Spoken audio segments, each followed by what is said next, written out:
One thing that is still surprising for me is like the challenges of trying to create more without losing what the original creator considers to be his authentic voice. It seems like, oh, you've got 6 million subscribers on YouTube. Surely it would be a no-brainer to translate. You can't just pick up an audience from one platform and plunk them somewhere else. And the results don't transfer like that.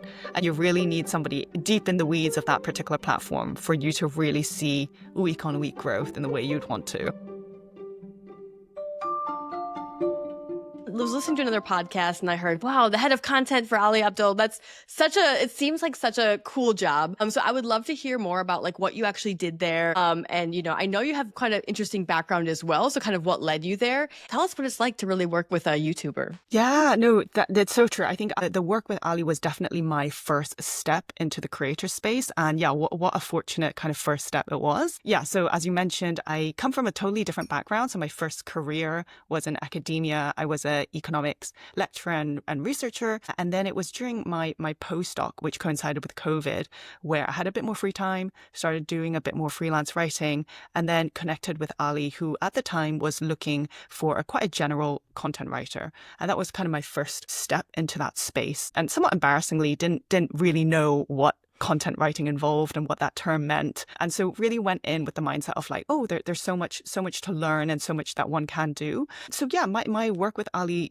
started off at that early stage where I was working with him part-time, and at that point, a lot of my work just fell into the general bucket of content writing, and that included things like writing video scripts, emails, so anything under that umbrella. And then in 2022-23, Ali started working on his first book, and I became sort of more the book strategist and book launch person in the team, which was very exciting because I think maybe this is something we can speak about later. There's an interesting interaction now between the traditional publishing world and the creator space. Yeah, being able to witness that firsthand was really exciting. And then at the end of 2023, start of 2024, that's when I left academia full-time and went into joined Ali's team full-time as his head of content. And let me ask you one thing, Ines. Yeah, please. Just really quick, as you're talking about that transition, were there some like unlearnings you had to do from academia? Because one thing I've heard from a lot of people who hire writers sort of in the business and tech space is that like they write very academically, which doesn't really translate, when you're writing really short business copy and things like that. Like for you personally, was there things you had to unlearn when you kind of went from that role to working as the head of content? Oh yeah, 100%. That's such a good point. Yeah, and I think you really nailed it in the sense that I think in academia there's sometimes an emphasis on like appearing to be smart and appearing to be a little bit ahead, whereas like the things that really resonate with people in the creator space and in content is things that aren't necessarily, super advanced, but they need to be relatable and approachable. And so a lot of unlearnings in terms of the language that one uses, the way you get across a message. Yeah. And so I remember, at the start of working with Ali, we'd sit down and he would, strike out certain words that he doesn't want to use in his, writing or, in the email copy. And so it was really useful just to think about little things like, oh, I prefer using a but rather than a however. And then how that little example translates to a lot of other things across the content space. So yeah, for sure, a lot of unlearnings. So I would say that like on a week-to-week basis, the head of content role can be broken down into different things. Like one of the big things is strategy and growth. So that would mean kind of on a quarterly level, what this would look like is kind of figuring out what are the platforms we're concentrating on this quarter? Why does it make sense for us to concentrate on this? Like how much resources do we need? And what are the targets that, make sense to aim for in a quarter? And we tend to spend, quite a bit of time at the start of each quarter really nailing that because it really informs the resources that we want to put into it that quarter. And then that filters down into what each team member is doing. So yeah, I would say on a quarterly level, we think about that strategy and growth piece quite a bit. And then on a week-to-week level, that's filtered into, on a Monday morning, kind of checking the numbers for the different platforms, learning what are the things that worked from the previous week that we want to carry on to the next week. What are some things that we need to adjust? The second piece would be, I guess, what I would bucket under content operations and execution. So this would be things like, oh, how do we smooth out the workflows? How do we make sure there are no bottlenecks when it comes to deciding what the YouTube title is, to creating the thumbnails? How do we smooth out those things? And that might inform things like do we need to hire more people, or do we need to, shift somebody's hours from this thing to another thing? What are the kind of SOPs or briefs we should be creating when we're onboarding certain contractors to make sure they really understand the vision and our tone of voice? If you're not thinking about the workflow, that's probably a really good point in the business, because there are no bottlenecks and nothing for you to kind of smooth out. What are some, and then I think that the final chunk is the actual like creating and the innovation R&D component of it, which I would probably say I definitely enjoy the most. So that would be, the actual writing, the getting inspiration from what other people are doing, seeing what we can adopt and tailor for our own uses. Yeah, so I think I would kind of bucket it into those three things. That's really interesting. I guess you tend to think about, well, I guess the ideation is like the fun part, as you said, but I think starting with the strategy, obviously that's key. Did you have any, like when you thinking back to the different quarters, were there any like North Stars that you would focus on? Would they be the consistent over different quarters, or like how would the strategy change like from quarter to quarter? I'm curious on just sort of like the big picture thinking and how that may have looked. Yeah, no, that definitely changed quarter to quarter. And we tend to, as a content team, maybe we'll have like 2 to 3 big things per quarter for everybody to work on. So for everybody to have in mind as the North Star. And then that would filter down into what each individual person would work on as a project themselves. So some examples might be, we want to make sure we get X million weekly views on YouTube this quarter. And then as a result, if that is the North Star, what does that mean in terms of the things we individually need to do or collectively need to do? Another example, maybe in a period when we're thinking more about the commercial side of the business, would be how do we make sure our content generates a sufficient number of leads for our paid products? And how do we do that in a way that doesn't feel super salesy or promotional? And so then in those cases, the North Star metric might be leads or email subs for our marketing lists and so on. So yeah, it definitely shifts. And I think, it took me a long time to kind of like fully understand what the term strategy means. And I think I'm still trying to fully like wrap my head around my definition. But yeah, I think those conversations are super helpful in terms of figuring out, okay, what is it that we all want to do? And then given that goal, how do we allocate the resources we have and the time we have to get as close as we can to that goal? If you could try to put it into like a sentence, if it were a tweet or something, like what would you say strategy means to you? Maybe it's not like a fixed in stone, but like since you've had that experience, does anything come to mind? Content strategy is how to allocate your resources in order to create certain content assets that help you achieve business goals. Yeah. So it's kind of, you want to do the thing. The way to do it is vaguely some kind of content markety outputty thing, but you have a fixed number of resources, whether that be people, time, tools, and then how do you combine these two things to get to where you want? I think recently I've come away with this, like thinking back to the why, what, how. I think it's in that direction. And I think a lot of times as like creators or content marketers, maybe you start with the how because you're really excited about a certain tactic or a certain, but like that's, if you start here without having those business objectives and the deeper why are you doing this, I think that's where some people can kind of get off track. So I like what you're saying is making sure that asset, which is like the thing you're doing, goes back to, well, does this help us achieve some sort of business objective, whatever that is? It can be overlooked because I think sometimes the exciting things are like the ideas and the formats and the thumbnails and things like that. 100%. Yeah. I totally agree. And I think that's where like it's the kind of think the that's for me when like content and marketing mixes is when exactly what you're saying is when content and marketing comes together in the best way. You know what the goal is, and then you're not just creating these beautiful things without that goal in mind. So I think recently I've been talking to people about, I guess at different levels. And so I think this is something like it's easy, but not simple, or simple, not easy. But so it sounds simple, but it's not easy. That's what it is. So it's like, it's something that we need to sort of continue to practice, myself included. Yes. So, okay. So thinking about the scale of Ali's team and all the operations, and you've got like the commercial team, since you've got different moving parts, what would you say is like a challenge that for you that was surprising? So obviously you came from academia, you entered into this world that's sort of kind of sounds like a well-oiled machine in a way. Like you can see the results on YouTube, and you can see he's sold, I don't know how many books yet, but it seems like he's got a really best-selling book. So what might be something that we would be surprised to hear at the scale that he's at?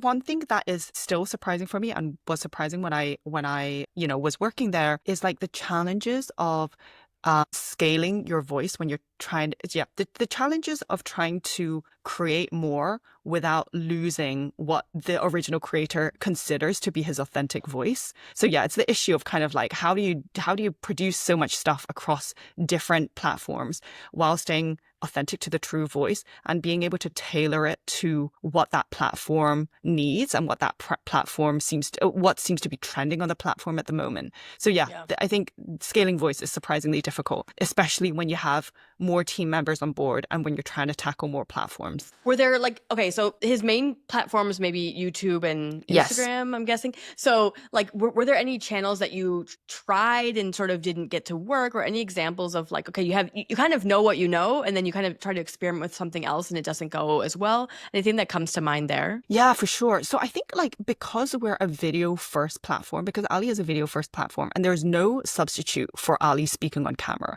You know, all of the things he says has to feel like it's him. And, you know, there was even a stage when we had a little bit of back and forth in terms of how scripted a script should be. And if you look back at Ali's like video catalog, you'll find that some of the scripts were a lot more scripted in terms of like the talking points, the visuals that come on screen, the evidence that's used. And those would be examples of scripts that are like more, there might be somebody helping out with the research and the writing behind it, versus scripts where he's just talking to camera. But in both of those cases, there's an element where the final person who says those things has to be Ali, because there's no substitute for another person coming on camera. But in the case of written content, in particular for LinkedIn and X, we've always had a bit of an issue of, you know, how much approval do we need from Ali for him to feel like the thing that is coming out feels like truly him? Because I think there's a difference between you knowing that you're the final person to say this thing on screen versus you knowing that it's not fully written by you. So when it comes out, there's a little bit that doesn't fully sound like you. I don't know if that makes sense. But so I would say that's the biggest challenge for us. I think social media, written socials has been the biggest challenge. I think an additional layer is Ali's writing tends to lean, his sentences tend to be quite long, whereas, you know, social media platforms, you know, the ideal sentence might be 8 words or less. And so there's a lot of compression that happens in that process that might lose the nuance, and as a result, make him feel like it's not, you know, being authentic to the original message. And so that's been quite challenging. I think tailoring, you know, video content to written socials and anything within that, you know, social space. It's really interesting. I just went to look at Ali's LinkedIn. Well, I guess it's positioned as the business because it's called, well, it is him. It is him. Like, I mean, because he is a brand, right? So I'm looking at it. He's got 180,000 followers on LinkedIn. Yeah. And I think what you said is like he's known for video, so to translate that into content is interesting. Especially LinkedIn hasn't really caught up with video yet. There are videos on that, but even on you can look at Ali's page, they don't perform as well by any means compared to Instagram, you know, YouTube. So I think it is interesting to try to force what he does well into this other format that doesn't seem to be working. Yet he still has 180,000 followers. So I don't know. It's an interesting example, and I'd be curious, like, if anyone else has been able to make the transition. I mean, you just really need a full-time, like you need people who are dedicated to each channel, truly. You I think, really to make do. That work. You really, I think that's the other thing that surprised me, because it seems like, oh, you know, you've got 6 million subscribers on YouTube. Surely it would be a no-brainer to translate, right? You know, 10% of that to LinkedIn. But it's really, I think that's another thing that surprised me, like how you can't just pick up an audience from one platform and plunk them somewhere else, and the results don't transfer like that. And you really need somebody in deep in the weeds of that particular platform for you to really see week on week growth in the way you'd want to. Yeah. So were there any channels that he gave up or didn't no longer tried? Like, I'm curious. I mean, there's Blue Sky now. Like, is he on Blue Sky? Or like, because people ask me all the time, should I get on this channel? Should I get on that channel? What was your experience with like trying new channels? Yeah. So I think I would say, you know, the written social ones are definitely the ones where we place least attention on. Okay. So, you know, Instagram and YouTube definitely have been the biggest biggest focus for us. And, you know, I think this goes back to the strategy and growth piece for us. You know, in order to do TikTok well, we kind of feel like we needed a full-time person just to think about that for like 3 months straight and figure out the way that's best for us to grow. Yeah. And at some points it's just like, oh, we don't have the resources to dedicate one person to it for 3 months straight. And so yeah, in short, you know, YouTube and Instagram are you know, our core focuses. And then the rest, LinkedIn, X, TikTok, were a little bit more on the back burner, which we touched when needed. Yeah. This is a good message for those folks who need to kind of get buy-in from their CEO or from whoever, is that like sometimes people can say, oh, we can just do one video and it can go on all the channels. And it's like, no, that you need your own strategy for each of them. And I think you need to do a little bit of pushback when you can say like, oh, you can't just create one video and create 50 clips from it and it'll just work. Yes. And so, you know, even myself when doing this podcast, like I have these channels I'm experimenting with, but I know that like you need to dedicate time or they're not gonna grow. So Yeah. something to keep in mind. I so agree. Pushback.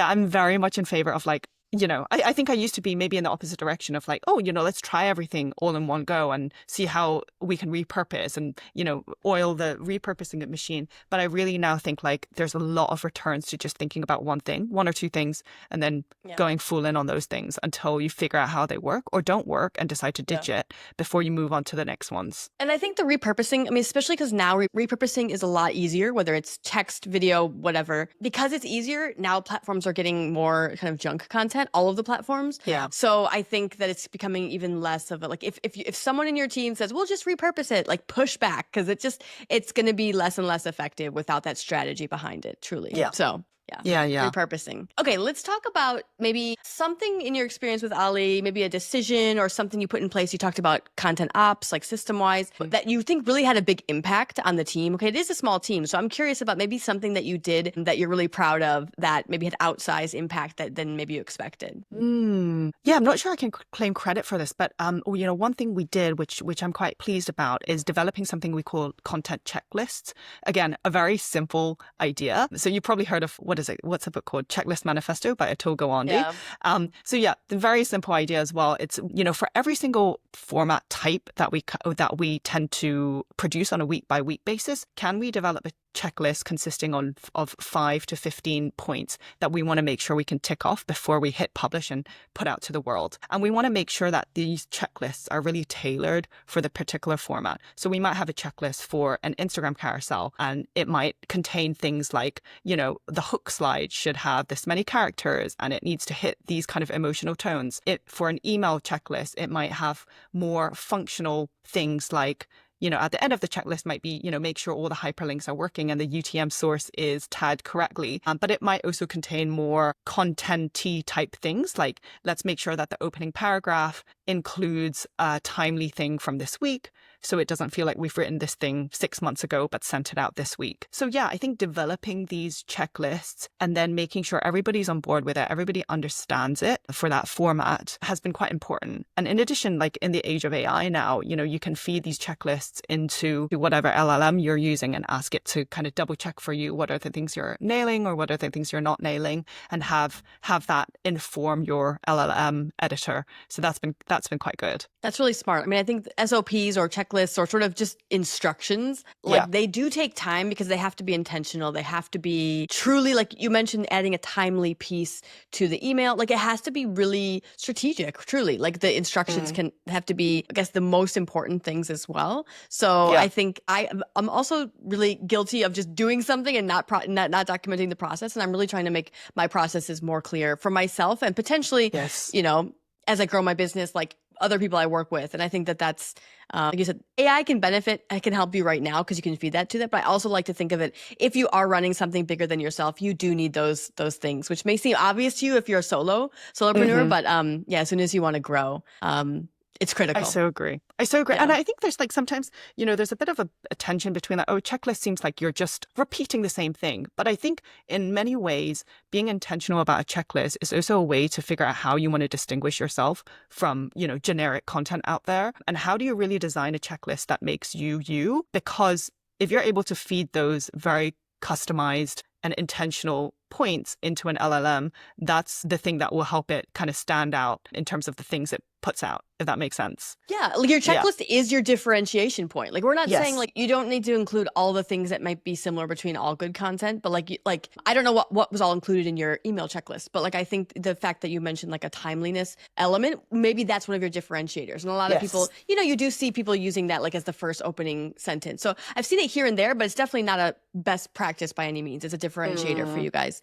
So I like thinking about how are you different and trying to boil that down to like a checklist or an SOP. I think is critical. So I'm doing that in my process for my newsletter. And one I thing love that has that. evolved Okay. over time was I tried to fit like everything that a guest and I talked about. So like I'd go through our conversation, Inez, and I'd say, okay, we talked about these 5 points. And over time, I realized, I'm going to focus on one big idea that kind of can be more easily digested in email format. And so essentially, it's like me trying to figure out what am I trying to do with this newsletter from the podcast. And I think forcing yourself to think in that way, like it does actually help you evolve over time. So I think these checklists probably 100%. should be living documents. They shouldn't be like you write it once and it just keep going back to it and keep refining it, because you might find better ways to do the thing you're trying to do. Yeah, I totally agree with the living document point. Yeah, it's so interesting as well that you decided, you're going from 5 points that in your summary to like, I want to focus on one core idea. Yeah. Yeah. And I think it's because like you just, by doing the thing, I have this little Post-it note here. It's just a simple one. It just says like, do the work. I don't know if my light is too bright. Do the I work. see it. Yeah. I just remind myself, like sometimes like smart people just overthink. I think overthink a lot. And I think sometimes you just have to do the work. And by doing the work is like how you get better at the work, whatever that is. And so I think that's a reminder to myself, like part of the work is documenting how you're doing it. And it helps you reflect back on your own work and try to improve. So it's almost like checklists can help you in so many ways. I totally agree. I need to do more of it. I need to do more of my sort of, Do you catch yourself overthinking? Is that the do the work? Is that do you? Okay. In what way? I will plan, like I'll have, okay, here's my year goals, and I'll put down like my goal is to like launch my business and grow it, and I'll put down, this was 6 or 9 months ago, I put down what my goal was, and then I thought I was like refining these goals and what am I trying to do, and I went back to it, and it's like actually my goal that I thought I was refining, or sort of the thing in my mind, the big picture, was actually still the same. Maybe it was almost like I was tweaking these details that were kind of insignificant to what I was actually trying to do. So I was just like, you just got to do it. You just got to like, you just have to find, like in my case, I work with clients who are trying to build a LinkedIn presence, right? Yeah. And it's like, I just need more clients, because that is the thing. If I have more clients, I'll figure out what they need. What are their needs? What kind of pain points do they actually have? Or what's their most urgent pain point? Because I can theorize all day. They need this, they need that. But like, you have to just do the thing to be able to go back and optimize your landing page. Get a landing page out there, launch it, serve a few clients, and then refine it, rather than sitting there tweaking. I've updated my banner on LinkedIn probably like, I don't know, 20 times. And it's like, sometimes that's just not effective. So yeah, that's an example of me overthinking rather than just doing the work. And that's such a good point. I love that Post-it. I love that Post-it. Do the work. Yeah. Do the work. Yeah. I think it's so easy to fall into of like, you theorize and like you overplan. Yeah. So it's sort of like we say strategy is important, and it is, but it's like sometimes if you get stuck into the strategy without execution, you're actually doing yourself a disservice. So I think you need both. You need to do work. You need to have your strategy. But like, I mean, right now, in my case, I need to do more of the work to make sure my strategy is correct, I guess. Maybe strategy is a bad word. I think it really boils down to intention. I think like strategy is useful, that. Right? Because it's kind of, I think, you're going to rewrite when I asked you what is strategy, you're going to like now come up with a new revolutionary definition. No. I hope this doesn't mean the first bit of the podcast is gone. But like, I think it really boils down to, because when I struggled with like wrapping my head, people keep on saying strategy. I'm kind of, part of me is like, is this just like consultant speak for, it sounds like consultant BS sometimes when you use the word strategy a lot. But I think it just boils down to being like intentional. Like what are you trying to do is like the main thing. Because I think once you nail that, then it's so much easier to do the work. Once you know, okay, this is what like, as you were saying, the key thing is getting those few clients. And then that informs these other things we should do. Yes. But anyway, yeah. But I think you're right, though, because strategy, this word strategy has become like this industrial complex of consultants. And so it sells a lot of books and it becomes overcomplicated. Yeah. But like, if you can just boil it down, actually, one of the most useful GPTs I have, and it was floating around on an X for a while. It's the First Principles. What's it called? The First Principles Problem Solver. And you can find the prompt, or I can link the prompt. But it's basically just like you have this problem in your head. You just feed it to the GPT, and it's just like go back to the basics, go back to the fundamentals. Like in my case, like just get clients, and then you'll be able to figure out, answer the problems that you have. So just like when it comes to strategy, like what do you want to do? Like that sounds too simple, but I guess it is simple, but it doesn't sell books. So that's why people overcomplicate it and they make it sound fancy. Yes. I understand. You have to wrap it up. You have to make you have to make it look like something fancier. Exactly. Yeah. All right. Okay. Before we get off on too much of a tangent, Ines, I want to get back to, well, that was good. I really like to hear, this is like real thoughts, our real thoughts. Yeah. I want to think about Trashing strategists and the consultants. strategy police are going to come get us. Yeah. So I know you've left your work with Ali's team in the last few months, and you're still a content person. I want to get to understand more about how you think about content, and just kind of, if you want to talk about anything that you're working on or things that you're thinking about right now in the future, I'd love to hear that in this section. So my question for you, you said that content is the product. I mean, I think right now, I also think people are the product because, like, I work with people who are building personal brands, and like, you are the product, and then content is the way. But okay, so if we talk about content as a product, how did that idea come to you? Or like, has it changed as you've worked from, creator brands, you've worked a little bit in publishing, and now you're kind of doing your own projects. Has that evolved, that way of thinking? Yeah, content is the product. Yeah, where did this come from? I think for me, hold this. I think about this phrase, content is the product, as a way to really think about standards and quality. And what I mean by this is I think we tend to think about content in two ways. One is like the purpose of content is to drive people from free stuff to paid stuff. And that's the purpose of putting out content out there in order to raise an awareness for something and hopefully funnel people into something paid. Another thing,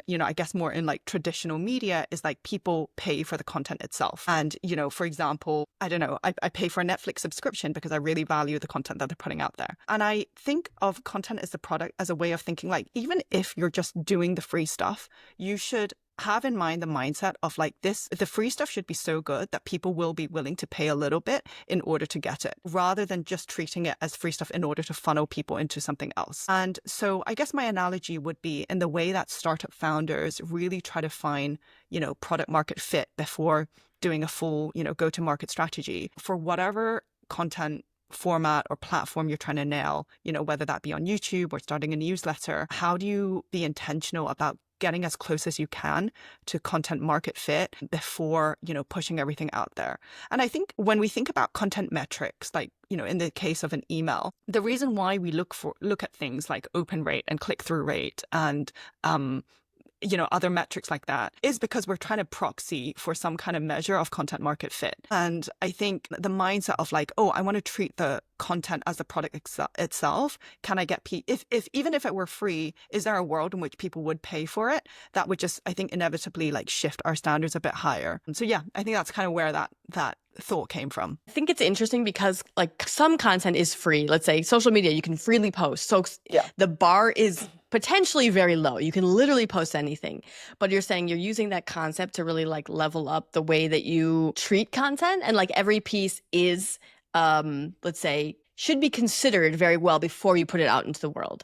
Now, how do you then deal with the idea of experimentation where you might be a little more lax in terms of like standards if you're trying to experiment? Like, how do you reconcile those ideas? Yeah, sorry, you put it really well there. Yeah, basically it's kind of, what your rephrase was kind of if on social media, the cost of posting is zero, which is great, can you see a world in which somebody would pay in order to subscribe to your Instagram feed is basically the reverse way of asking, like, would it cost them something if they weren't allowed to see your stuff anymore? But yeah, in terms of the trade-off between that and experimentation, yeah, I think sometimes you just got to take that trade-off because experimenting is key. And in order to, for you to figure out what really hits and what really works and for you to double down on it, yeah, that's just needed. So not a very insightful answer.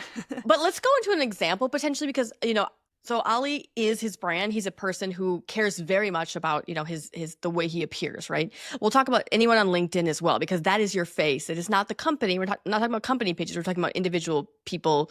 Every word could be attributed back to you directly. So how did you have any sort of maybe disagreements or things that you wanted to experiment with Ali and the brand, and like he wasn't really willing to do so, things that maybe you believed in or someone in the team believed in, like, hey, this could really work, but he was very concerned about the product itself and not sort of ruining the reputation? Does anything come to mind in that arena? Yeah, there are a couple of things that come in mind. One that comes in mind is the use of, I guess, so-called viral hooks. I guess there are a lot of templates now out there showing you, these are 20 LinkedIn hooks that have worked, for a number of other creators, and they've been demonstrated to get you the views you want, etc. I think Ali is somebody who, we've always considered, the most important thing for the brand is like its reputation and the brand. And, it's not worth sacrificing that reputation for views or for, a certain number of follower gain, etc. So I think there's a part of the team and Ali who feels like maybe overusing these, I guess, so-called viral hooks might make the brand come across as a little growth hacky. And so, yeah, there's always been a little bit of back and forth in terms of to what extent we should follow these kind of like best practice advice out there, which might result in us feeling a little bit growth hacky versus staying true to what we feel like sounds more like us, but might not guarantee us that same element of virality, if that makes sense. That's so hard. I mean, that is literally what I deal with every day with my clients, because I think I work with people who are they're actually like content leaders, and these people are like CMOs of like content agencies and things like that. So I think they know content, but they almost like they know best practices and they don't want to do them in a way because it feels growth hacky. It doesn't feel like them. But I'm like, it's like at the same time, if you want your post to get the reach, there are certain things you have to do, certain formats. So I think it's like this dance, this delicate dance, and like finding what works. Like I try to say, I don't want them to ever feel something's cringe. I mean, LinkedIn is always a bit cringe, let's be honest. But I think that there's like, are you willing to go with maybe a hook? And then maybe the format is a little bit looser. I try to work with them and explain the reasoning, because I can totally understand Ali being like, I don't want to sound like everyone else. And like, yes, ChatGPT makes it super easy to sound like everyone else. But there are certain things, because they sound like everyone else, they just work. I don't know. It's like this dichotomy that's just like, It really is. But the way you put it was very good of like, oh, what is the right degree of compromise? Maybe we can get away. Maybe the start is inevitably going to be a little bit more growth hacky if you want it to have the certain performance that we know works. Yeah, like if you can get them to agree with the hook, I think that there's like, it's like, just please don't touch the hook. You can add anything else, or like there's some conversations I have a lot that are like, let's make sure, or you can literally look at like, okay, the length at least needs to be this length.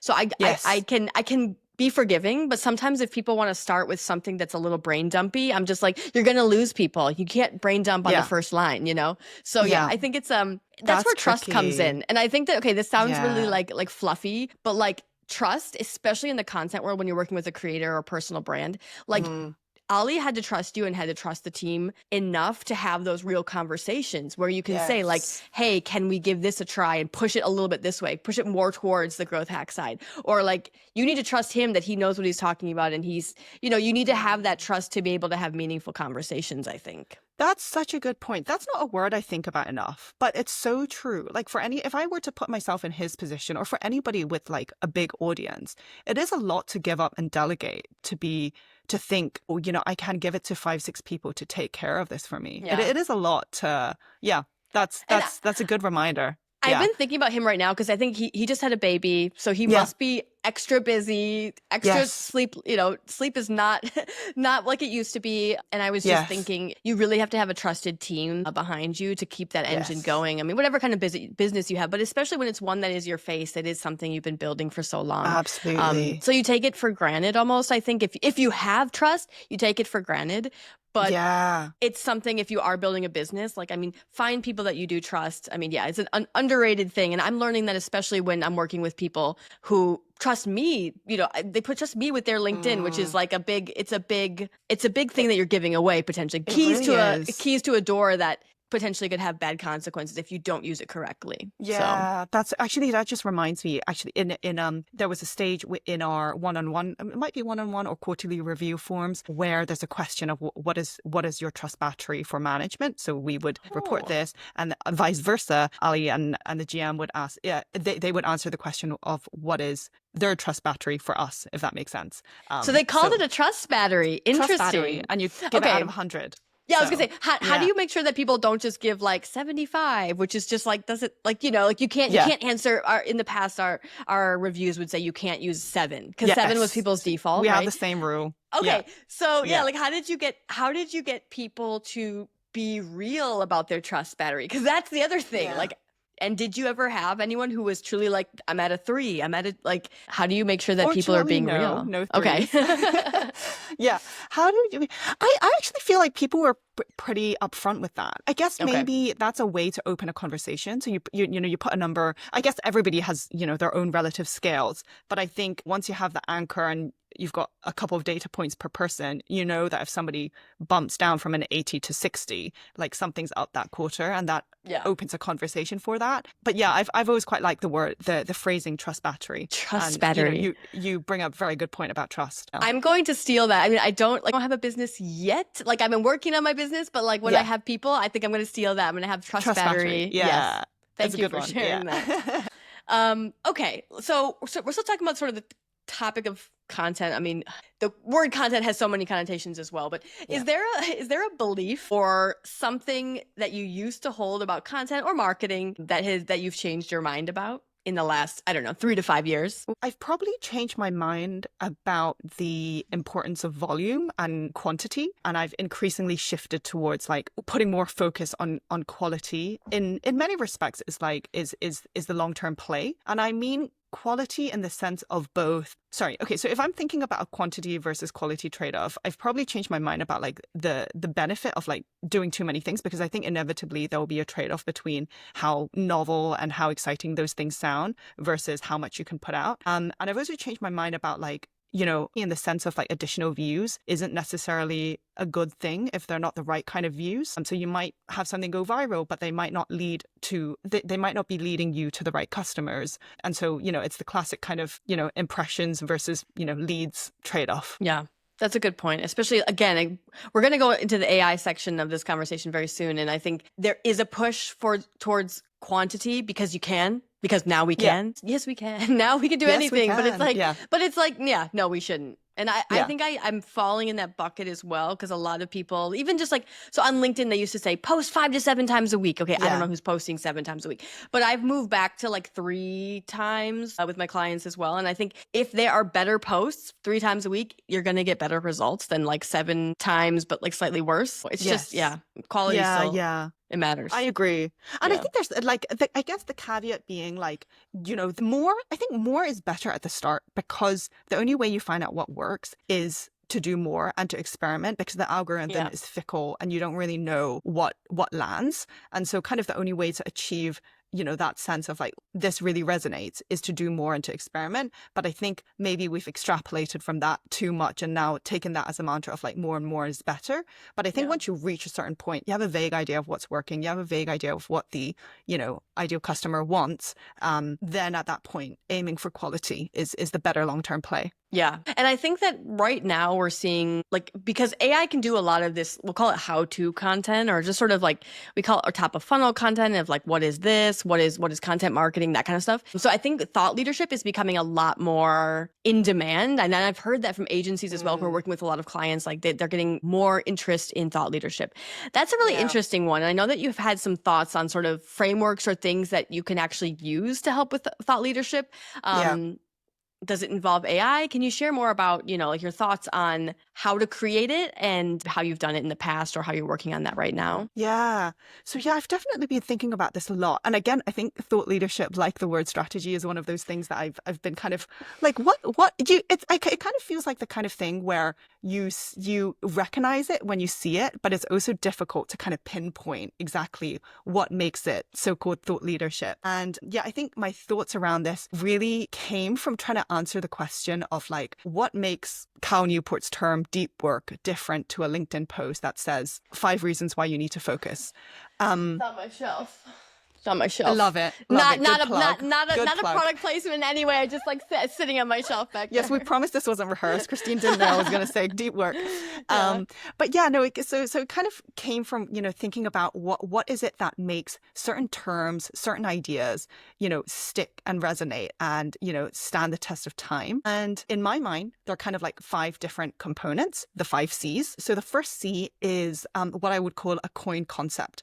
So I think like a thought leaderish idea is usually packaged in a catchy phrase or a catchy term. So for example, you know, deep work versus the importance of focusing. The term quiet quitting, I feel like, is a very, you know, catchy alliteration versus workplace disengagement, or something that doesn't have that same ring to it. And so yeah, that's kind of like the first thing, of wrapping it in some kind of concept or coin concept. The second thing is that it challenges conventional wisdom.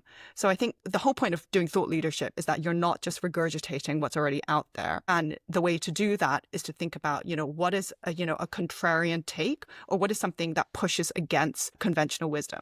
Now, I guess the caveat here is that you don't want to be contrarian for contrarian's sake, or, contrarian to be clickbaity. But if you think about something like, Basecamp's phrase, or the book, It Doesn't Need to Be Crazy at Work, I think that, that arrived at the time that kind of like pushed back a little bit on hustle culture and the kind of environment we thought you needed for high scale startups. Another example would be the 4-hour work week, which is very clearly, pushes against the 40-hour work week.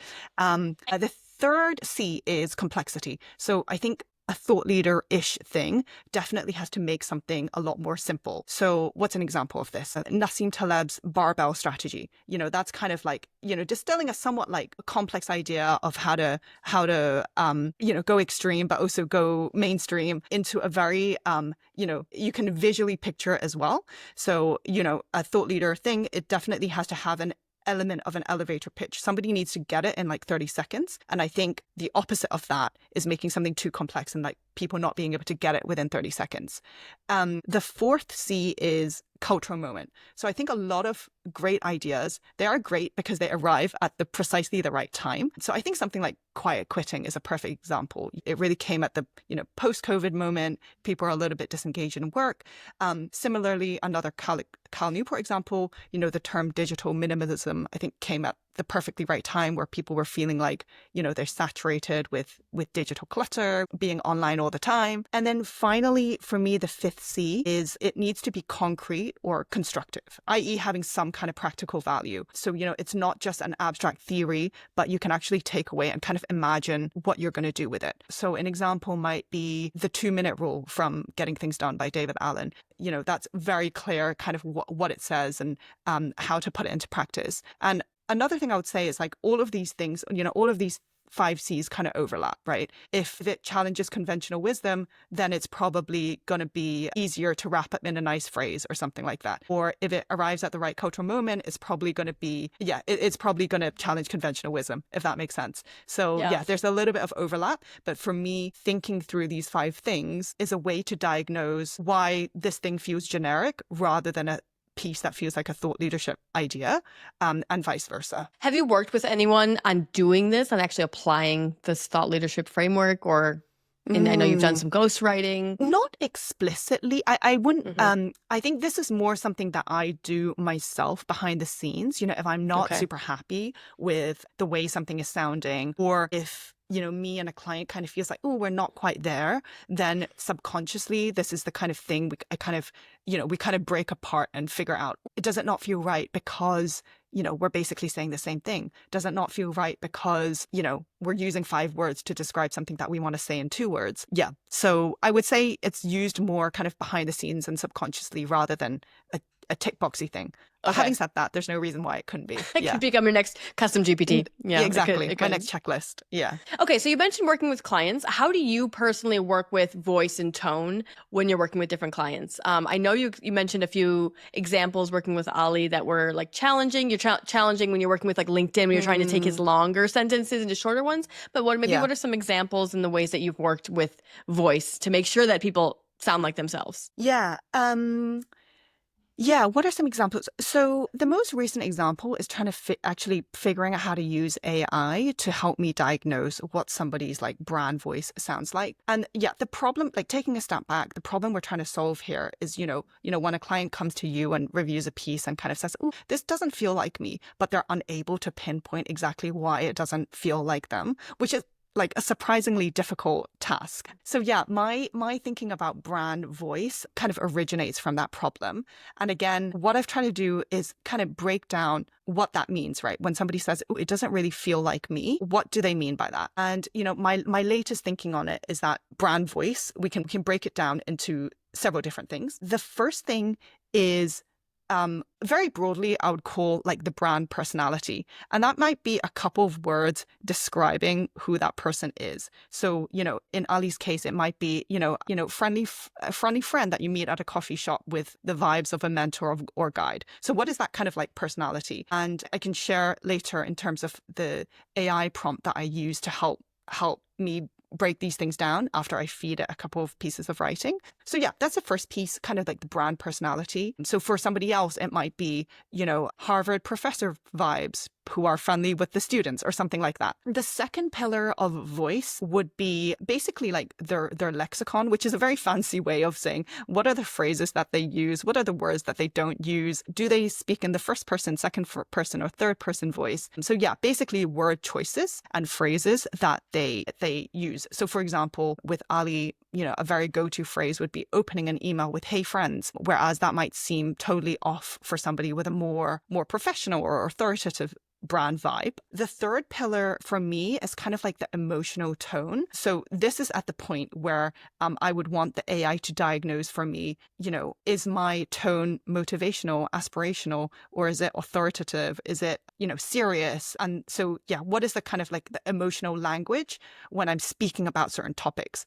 And you can definitely like refine this a bit more. When I'm speaking about negative things, what is the tone I want to have? When I'm speaking about, educational stuff, how is it I want to do that? The fourth piece is now kind of a little bit more mechanical. So it's things like punctuation. Do I use this kind of dashes or this kind of dashes? How many emojis does this person typically have in a LinkedIn post? How do they do their bullet point styles? Things like that. So we've gone through 4. The fifth thing is then sentence cadence and rhythm. So one thing that is super telling, I think, for several clients that I've worked with is sentence length and paragraph length. There are some people who are super comfortable with like shorter sentences, some who really, prefer medium to long sentences, some who are super comfortable with one sentence paragraphs, others who are like, oh, that doesn't sound like me. And so being able to diagnose, what is the kind of medium pattern that they have when it comes to rhythm and cadence, for me, that's been pretty important.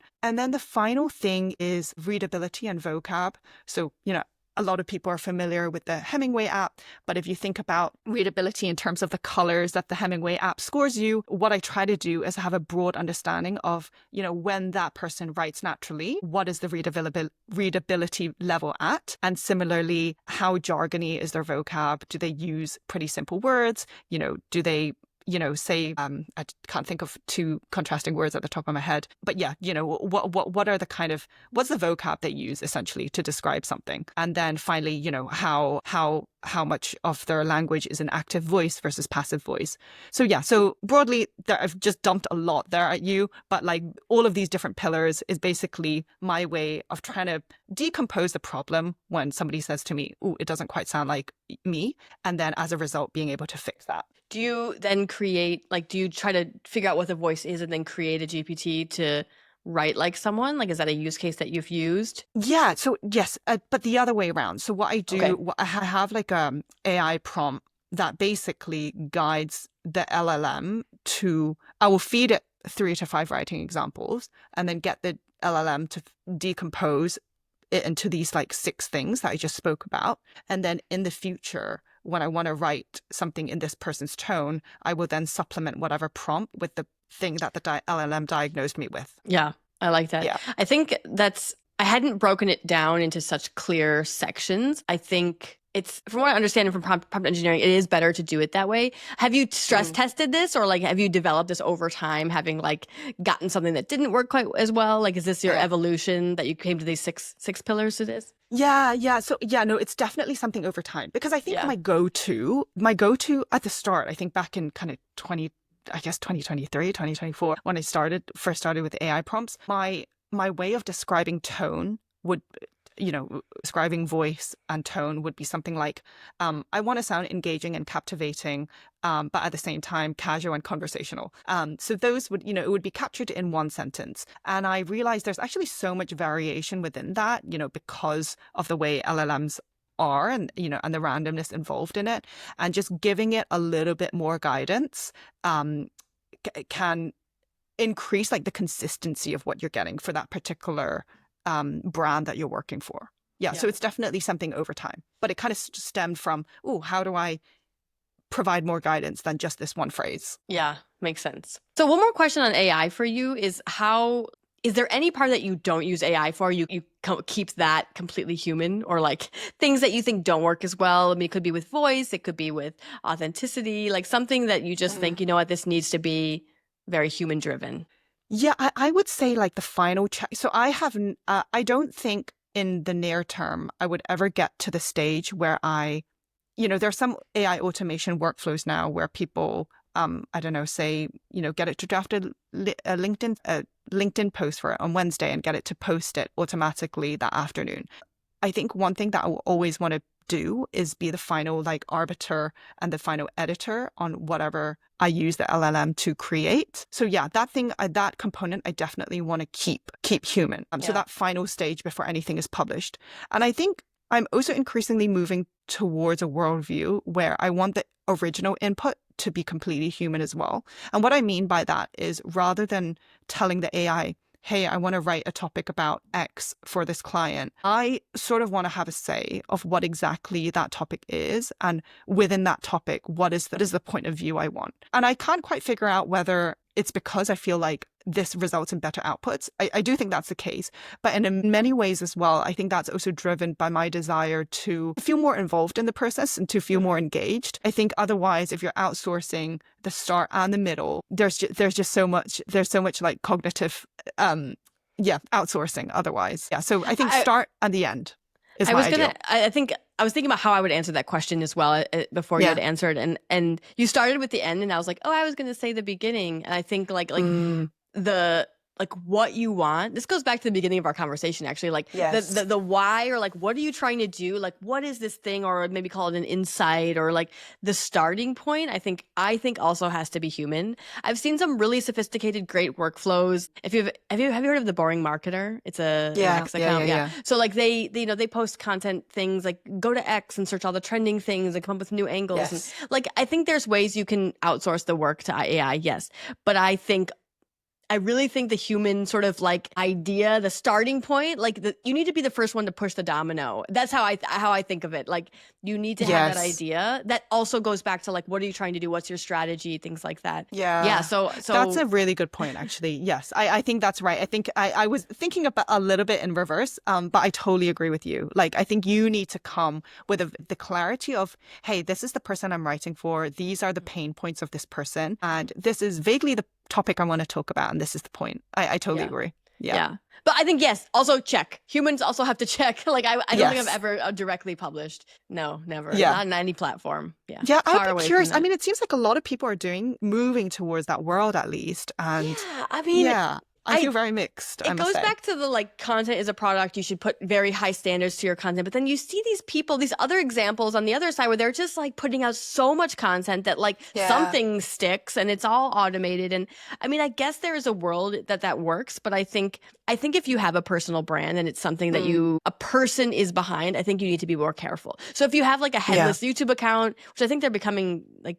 you can't monetize those anymore or something. I just heard that recently. Oh, okay. Didn't know that. Yeah. And I think TikTok as well. They're trying to make it harder for AI content to be monetized because people are, it's just getting easier to like do spam types of content. So anyway, I think it is still important to be invested. But I would say what could be interesting is you actually create separate accounts that are not related to you so that you can experiment almost. I think it works well on TikTok and other channels where you can experiment really, really fast while maintaining the high level of quality on your original brand. So I think that's something that I've tried to do when I was the head of marketing previously, is that we would try to do things on like burner accounts. Like you would try to do those kinds of things and test those things out before you bring it to the actual accounts that you were working with. That's so interesting. So it's like a fake account with users, with followers who are similar to the customer profile?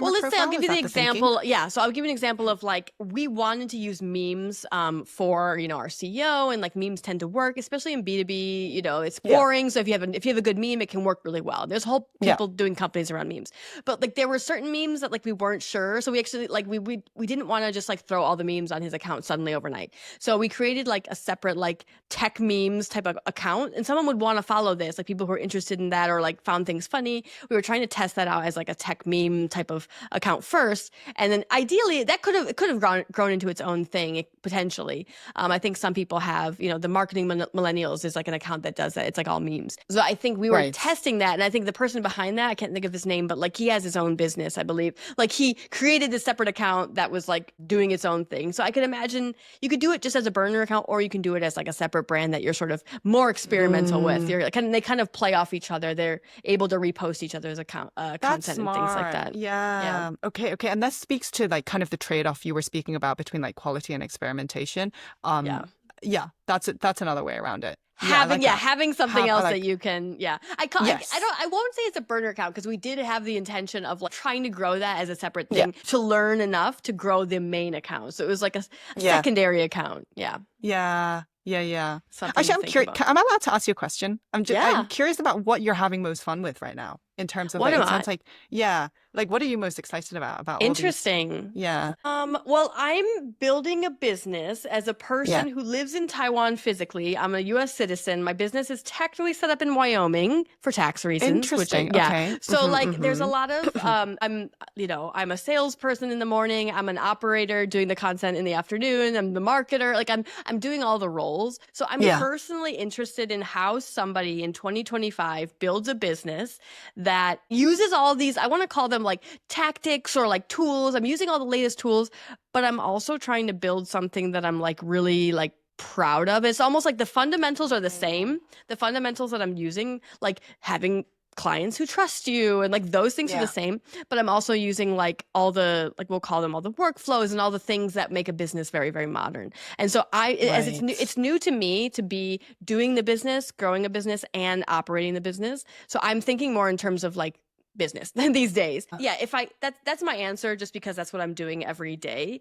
But I'm more excited about the time when I would be able to hire someone to take what I've learned over the years and like make that, and I want to say a person, but it could be person plus AI workflows, right? It's going to be a series of workflows. How do you scale yourself in a way that is like non-cringy, non-scammy, those kinds of things? And I think I actually think it comes down to like truly having belief and truly having a point of view that you can communicate to other people and you can come across in your business. So I'm actually working on developing my point of view. Like if you were to ask me like, what is my philosophy on content? Like I want to have that. So it's almost like the result of my philosophy is the thing that you see in the world. It comes across in all of my clients. So I'm working on developing basically like what I think about content. I love that. So I've never heard a philosophy on, I love that. Yeah, that's great. And that's really hard. I mean, I think it's so hard. But you know what? It came across in a job application. So I was like in the phase about a year ago thinking like, what am I going to do next? And so like I applied to some jobs and someone asked me, what is your philosophy on content? And I was like, oh, that's so hard, right? Yeah. It was for a content editor job. So people I guess people don't think about that, but like you should think about it, especially as you as a content person, like what is your philosophy? So, I mean, I have a few notebooks and like I try to use a metaphor of like, I think it's like sculpting. I think especially when you're working with people who have ideas, usually they have very raw ideas. They've given you like this rock and it's your job to sculpt it and make it fit the channel. And in my case, it's LinkedIn. And sometimes these things don't fit the right channel, but I think I tried to break it down like that. And then I tried to like say, okay, if this is what I believe, can I make this sculpture thing like into my processes? Like it starts with an idea and then you kind of work on the hook and whatever. So I think, think about your own philosophy, because I think that will be the foundation of everything that you do, whether it's a business or as your full-time job. I think it's like your way of thinking is like more and more important in terms of like your success wherever you go, like the way that you really think and being able to articulate that. Okay, I'd love to hear more at some point when you have your sculpture publish my metaphor manifesto or something else. Exactly. Let me know when the book is released. I will be there for pre-orders. Okay. Speaking of books, and I appreciate that you asked me a question because it is supposed to be a conversation, but obviously I usually tend to just drill questions into my guests because I want to learn so much from you all. My one question I want to end, since we're kind of wrapping up here, is about you've worked with publishing, which is okay. I would say one of the most traditional media formats, we'll call that. And then you've worked with like creators, which is on the other side of sort of like anything goes. I mean, in terms of formality and informal, like they're on opposite ends of the spectrum, which is quite cool. So you've worked with both. What do you see? I've just mentioned sort of one disconnect, that they're just on other sides of the spectrum, but like, do you see any opportunities? Like, I don't know, tell me your thoughts on the publishing world. Yeah, I mean, they're not, they don't agree with AI as well. I think they tend to be on opposite sides when it comes to AI. So yeah, what are your thoughts on those two different worlds? I don't know, is there anything that opportunities you see between the two? Yeah, I think it's a really, really exciting time. I think I would say starting 2 years ago, maybe 4 years ago. I think broadly, I think it's an exciting time because we're seeing a merging of this quite traditional world that, goes back to, I don't know my history, but I'm guessing goes back, hundreds of years ago. And the creator space, which is like super up and coming. And what I mean by the merging of spaces is if you think about some recent, bestseller books, Ali Abdaal's Feel Good Productivity, Saho's Bloom's 5 Type of Wealth, Noah Kagan's $1 Million Weekend, Cody Sanchez's Main Street Millionaire. These are all books that have done commercially very well, done well in terms of New York Times bestseller rankings, and are authored by creators, i.e. people who primarily started off by finding an audience online. And the reason why we're seeing this happening, why we're seeing this happen, is that, the dirty secret in publishing is that the majority of books don't sell more than 5,000 copies. And what that means is that, from an economic angle, traditional publishers have to take a bet on a small number of books that generate their majority of their revenue and take the hit for books that don't sell. But by tapping into the creator market, now they're not just buying an idea, but they're buying, pre-validated ideas, because a lot of creators inevitably will write a book in the niche that they're already known for. So they're buying, ideas that have already, gotten traction. They're also buying a distribution channel because these creators come with inbuilt audiences. And also they're buying into people who probably already are quite savvy with digital marketing, might even have a team behind them to help them do the marketing. So yeah, I think we're seeing this really interesting time right now where a lot of traditional a lot of editors at these, traditional publishing firms are approaching these creators in offering them, asking them whether they're interested in writing a book. And so I think we're going to see a lot of, creator written books in the coming years published by traditional publishers. So yeah, I think it's a really interesting time. And I think I'm not quite sure which direction it will go, in the sense of we now also see hybrid publishing houses. So James Clear, author of Atomic Habits, has partnered up with somebody who used to work at Penguin Random House, one of the biggest traditional publishers, to set up a new hybrid publishing agency called Authors Equity. And the whole point of Authors Equity is to I think the main thing, as it says kind of from the name, is to tackle this I wouldn't call it a problem, but the prevailing norm in traditional publishing, which is that authors get 15 to 25% of royalties from the book that they publish. So from each book, in the end, you might get kind of $3-4. Authors Equity tries to kind of shift that balance a little bit, which I think makes a lot of sense in the creator space, because creators are a lot more used to owning the things that they create, and the monetization models are completely different. And so I think we're seeing we're in a time where, these two worlds are meeting. And then I think there are also going to be, shifts in the equilibrium in terms of how things are monetized, how they're distributed, and the stuff that will come out. Well, our conversation was really all ranging, all around different types of content. I've learned so much from you, and I really appreciate your time. I will link, Ines, like all of your links below. You mentioned a prompt for the brand voice, or like the voice. Yes. I think if you can share that, I think folks would be really interested 100%. In as well. So yeah, thank you so much for spending time with me. Thank you so much, Christine. Thank you for having me on, and it was great speaking to you.